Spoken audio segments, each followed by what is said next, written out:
គមន៍មកចូលមេរៀនទី3មិនអញ្ចឹងបាទអញ្ចឹងកុំឲ្យខាត់ពេលយូរយើងនឹងសិក្សាទៅលើ block មួយមានឈ្មោះថា sound សំដៅទៅលើសំឡេងបាទ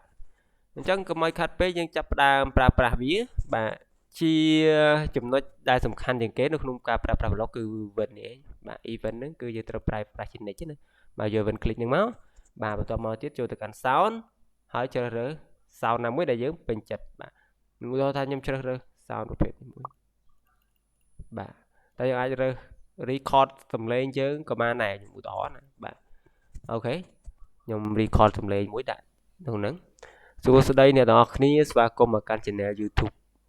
YouTube ស្អីទេ YouTube ស្អីក៏សួរ YouTube បាទអញ្ចឹងយើង stop ប៉ុណ្ណឹងបាទ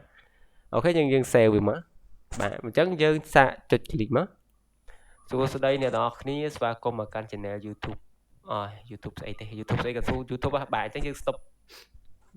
បាទអញ្ចឹងដូចយើងបានឃើញអញ្ចឹងគឺនៅអាហ្នឹងគឺសម្រាប់ដែលយើង record សំឡេងណាបាទមួយទៀតloop play ហ្នឹងបាទ stop all sound stop អីអញ្ចឹងទៅបាទវាអាស្រ័យលើយើងឯងដូចយើងជ្រើសរើសថាយើងចង់បញ្ឈប់វាយក stop all sound ហ្នឹងមកណាបាទចាអានេះតើតើនឹងការកំណត់សំឡេងបាទទៅលើតួអង្គផងយើងនេះយើងធ្លាប់មើលតែកតាគេបញ្ចូលសំឡេងបាទគឺគេប្រើទម្រង់បែបហ្នឹងណាបាទអញ្ចឹង sound នេះងាយស្រួលទេដឹងថាតើតើនឹងការប្រើប្រាស់សំឡេងទៅលើតួអង្គផងយើងបាទអញ្ចឹងខ្ញុំបន្ថែមចំណុចមួយទៀតតើតើនឹងការកំណត់ផ្ទាំងពីក្រោយផ្ទៃតួអង្គនេះបើសិនយើងអត់ចង់ឲ្យវាមានស slide អញ្ចឹងណាបាទយើងអាចយកឈូ background នៅកន្លែងនេះទៅហ្នឹងបាទយក backdrop នោះមកឲ្យជ្រើសរើសមកណាបាទឥឡូវយើងយកវាថាយើងចង់ទៅដាក់តួអង្គយើងនៅទៅណាអូខេ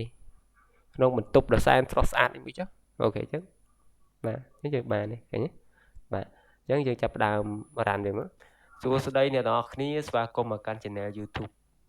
YouTube ស្អីទេ YouTube ស្អីក៏សួរ YouTube បាទអញ្ចឹងយើង stop បាទអញ្ចឹងយើងឃើញទេបាទចាអាហ្នឹងគឺយើងអាចបដូរនេះបានណាហើយបើយើងចង់ដាក់ចលនាយើងអាចរំលឹកទៅលើមេរៀនយើងមានដូចជាគេ motion ចលនាមែនទេបាទចង់ឲ្យតួអង្គយើងដើរតួអង្គអីចឹងណា